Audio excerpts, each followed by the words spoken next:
Si tu n'es pas toujours très à l'aise avec le rythme, si tu sens que tu manques de précision, que tu n'es pas très en place ou tout simplement si tu rêves de pouvoir jouer avec aisance des rythmes plus complexes, je te suggère vraiment d'écouter cet épisode. Je vais te parler de la méthode au passo qui a été créée dans les années 1990 par le Brésilien Lucas Tiavata, donc au Brésil, au pays de la samba, et qui permet justement d'acquérir un sens et une perception du rythme très précis grâce au mouvement et au corps. Bonjour et bienvenue dans le podcast Accroche-toi, un rendez-vous hebdomadaire à destination des musiciens débutants ou un peu plus expérimentés. Si tu es à la recherche de motivation, de conseils, d'outils, de ressources pour mieux progresser, pour être plus efficace dans ton apprentissage, pour dépasser tes blocages et ainsi avancer avec confiance et plaisir dans ce monde de la musique, tu es au bon endroit. Je suis Camille Houdard, j'ai moi-même débuté la musique, la clarinette à l'âge adulte et je veux ici te faire profiter de mes plus belles découvertes et expériences qui j'espère pourront t'aider à ton tour et t'inspirer. Je te souhaite une très belle écoute.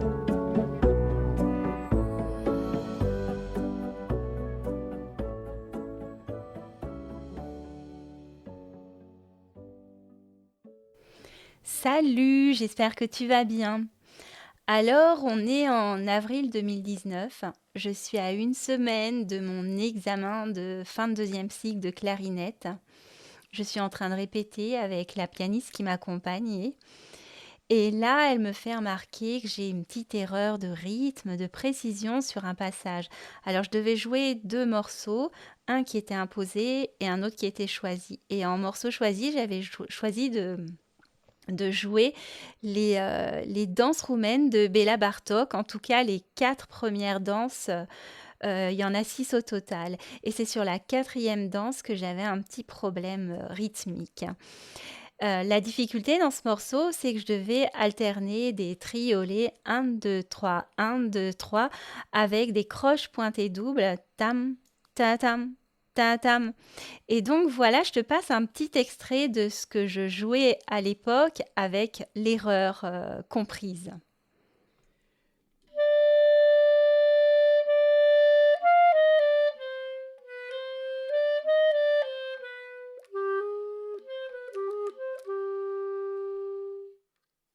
Et là, mon erreur, c'est vraiment sur la deuxième double croche que je fais trop en mode ternaire.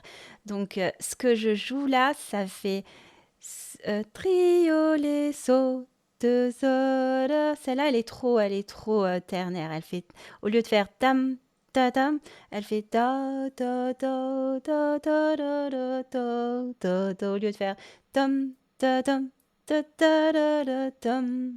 Donc voilà, je te passe maintenant l'extrait de ce que je cherchais, j'aurais dû jouer.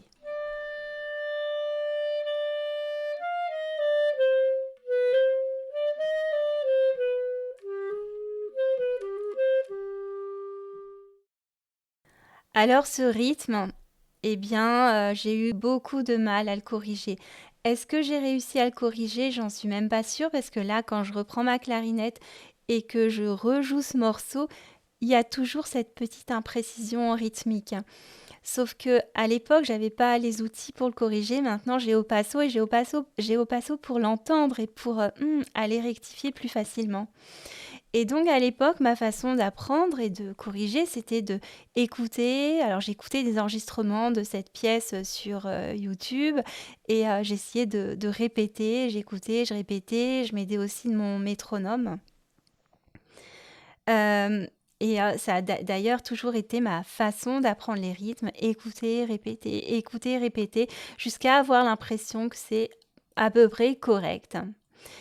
Et ce que je remarque, c'est que quand on joue en groupe, quand, je joue dans ma fanfare et même quand, je jouais l'année dernière dans un petit orchestre, départemental, niveau amateur bien sûr, Eh bien, le problème principal toujours qui revient, c'est problème de rythme. On n'est pas ensemble, on accélère, on ralentit, on se décale. Et justement, moi, j'avais aussi ce souci quand je joue justement en orchestre ou dans ma fanfare, c'est de me décaler. Quand il y a sur des morceaux, surtout, il y a beaucoup de soupirs, de demi-soupirs, de silence, où il faut compter, il faut être concentré, il faut reprendre au bon moment, il faut écouter les autres, ce qui n'est pas forcément mon fort. Donc voilà. Alors, cette méthode au passo, la première fois que j'en ai entendu parler, c'était lors d'un stage sur la pédagogie Kodály. Et c'est deux stagiaires, deux professeurs de musique qui m'en ont parlé et qui m'ont même fait une petite démonstration pour me donner envie. Alors là, j'ai été très impressionnée et j'ai décidé de suivre un stage. Alors j'ai suivi deux stages. Le premier, il était à Montpellier sur un week-end avec Jérôme Violet. Et le deuxième à Brest cet automne pendant une semaine avec le créateur de la méthode, le Brésilien Lucas Ciavata. Et là, déjà, ce que je peux dire, c'est que me concernant, il y a vraiment un avant les stages, et il y a un après. À partir de ces stages, j'ai vraiment totalement modifié ma perception, ma compréhension du rythme et ma façon de le travailler. Donc, le but de cette méthode, c'est, on peut dire, de ressentir le rythme par le corps et par le mouvement grâce à un pas de base, une marche sur place. Cette marche, elle correspond vraiment à la pulsation. Moi, j'entends souvent des gens dire « Ah non, mais moi, j'ai pas le rythme ». Mais si, en fait, à partir du moment où on sait marcher, on a le rythme, observe-toi dans la rue en train de marcher. Tu verras que ton pas, il est vraiment régulier. Sauf si à des moments, tu décides d'accélérer ou de ralentir, voilà. Donc, dans la méthode au passo, on utilise cette marche. Et cette marche, elle est différente selon si on est sur des mesures à 4 temps, à 3 temps ou à 2 temps. Donc, par exemple, pour une mesure à 4 temps, on commence, si on est droitier, pied droit devant, on va déjà dessiner un carré au sol et on commence pied droit devant, pied gauche devant, pied droit derrière, pied gauche derrière. Et si on est gaucher, c'est le contre. On commence pied gauche devant, pied droit devant, pied gauche derrière, pied droit derrière. Et comme ça, on dessine un carré. On dessine vraiment l'espace musical avec son corps. On dessine les 4 temps de la mesure et ça permet vraiment très très bien de se les représenter. On sait où est le 1, on sait où est le 2, on sait où est le 3, on sait où est le 4. Et à partir de ce pas, une fois qu'on l'a bien intégré, on va être amené dans la méthode au passo à lire, verbaliser d'abord puis frapper dans les mains des sortes de partitions, des feuilles au passo. C'est des genres de partitions avec une annotation un petit peu spéciale. Donc voilà ce que ça donne. Là, ce que je vais faire, c'est que je vais verbaliser les 4 temps. 1, 2, 3, 4. Et je vais frapper les temps qui sont indiqués sur cette feuille au passo. Donc ça fait 1, 2, 3, 4. 1, 2, 3, 4. 1, 2, 3, 4. 1, 2, 3, 4. 1, 2, 3, 4. 1, 2, 3, 4. 1, 2, 3, 4. 1, 2, 3, 4. 1, 2, 3, 4. Pour moi, cette découverte du pas au passo, 1, 2, 3, 4, je l'ai vraiment adoptée depuis que j'ai fait ces stages dans ma pratique de la musique, quand je joue avec ma clarinette.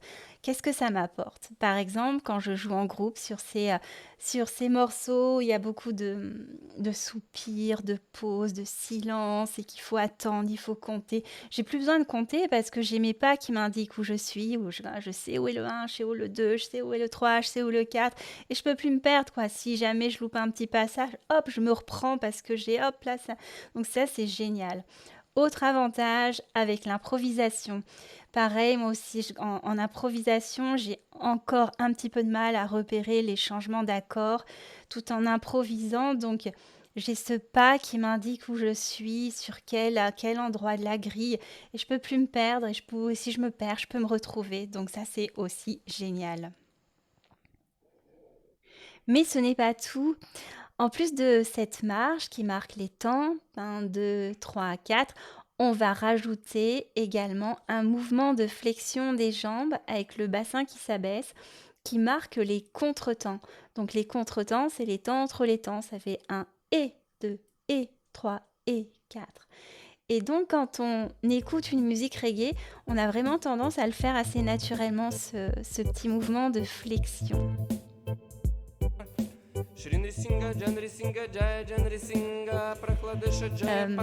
Alors, dans la méthode au passo, au début, pour s'aider, ce mouvement de flexion, ces contretemps, on va aussi les matérialiser en tapant les mains sur les genoux. Ça fait 1, 2, 3, 4, 1. Donc voilà, donc dans la méthode au passo, on a déjà la notation corporelle des différents temps de la mesure, 1, 2, 3, 4, mais on a également celle des contretemps. Et si on se met à taper tous ces temps, ça fait les temps et les contretemps, ça fait 1 et 2 et 3 et 4 et 1, ça fait les croches. 1 et 2 et 3 et 4 et 2 croches, 2 croches, 2 croches, 2 croches. Donc déjà, quand on joue un morceau, eh bien, le fait de matérialiser ce contretemps par un mouvement du corps, ça aide à bien les placer, parce que c'est pas toujours facile. Mais surtout, et ça c'est ce que je trouve vraiment, vraiment génial, c'est qu'on a un repère précis, pas seulement des temps, mais également des contretemps, ce qui permet derrière d'ajouter les autres divisions intermédiaires qui vont donner les doubles croches ou bien la fameuse croche pointée double dont je te parlais en début d'épisode. Et donc ces divisions intermédiaires, on va les prononcer I et ça donne 1, I, et I, 2, I, et I, 3, I, et I, 4, I, et I. Et si on revient à ma difficulté du début de cet épisode pour jouer les croches pointées doubles, donc moi là je sais que la croche pointée double, on tape les temps, on va jouer le temps, le premier temps, le 1, et après on va taper ou jouer le deuxième I. Donc si on fait 1 I et I 2 I et I, ça fait 1 et I 2 et I 3 et I 4. 1 I 2 I 3 I 4, en sachant que le contretemps est marqué 1 I 2 1 et et donc ça permet de vachement mieux les placer ces I. J'espère que je t'ai pas perdu. Si c'est le cas, bon, c'est pas grave, je suis désolée. Le plus important, c'est ce que tu dois retenir. C'est que cette méthode, elle est juste géniale. Elle est accessible à tous grâce à des repères corporels qui permettent vraiment de développer de façon vraiment plus précise son sens du rythme. Et surtout, et c'est vraiment ce que j'apprécie, c'est d'être autonome, de pouvoir apprendre par soi-même à partir du moment où on maîtrise bien sûr le pas. Il y a ce mouvement de flexion qu'il faut bien comprendre. Et, euh, et voilà, moi, ça me permet vraiment à chaque fois de m'auto-corriger ou quand j'ai un rythme particulier, c'est beaucoup plus facile. Petit exemple, donc il y a des morceaux que j'aimais pas du tout jouer parce que je sentais que j'étais vraiment pas en place, ça m'agaçait, j'étais jamais contente de moi. Mais ça, c'est fini parce que maintenant, plus le rythme il est un petit peu complexe, bon, sans exagération non plus, ça va toujours, voilà, toujours en restant à mon niveau au passo. Et bien, plus le rythme il est un petit peu complexe, plus je m'amuse, ça devient un peu comme un jeu de logique et de coordination. Et ce dont je t'ai pas parlé ou vaguement, je sais plus, c'est que cette méthode, elle est géniale à pratiquer en groupe, même avec des non-musiciens, Elle est géniale à pratiquer donc avec des débutants en musique. Elle permet très vite de taper des rythmes vraiment complexes à plusieurs voix tout en chantant et même en alternant des rythmes binaires et ternaires. Parce que moi là je t'ai parlé du pas pour les mesures à 4 temps, mais on peut aussi aller vers des mesures à 3 temps, des mesures à 2 temps et les alterner, ce qui permet de faire des choses vraiment intéressantes.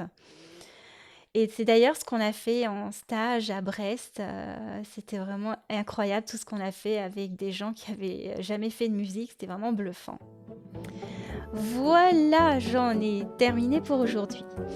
Si tu veux en savoir plus sur la méthode Opasso, tu trouveras un lien vers l'Institut Opasso dans les notes de cet épisode qui propose des stages si ça t'intéresse. Je te remercie pour ton écoute. N'oublie pas de t'abonner et n'hésite pas par ailleurs à partager ce podcast auprès de ton réseau. La semaine prochaine, on continue à parler de rythme. Je veux te montrer comment reconnaître facilement un rythme d'oreille grâce aux syllabes rythmiques. C'est un des outils de la pédagogie Kodály. Alors, à très bientôt.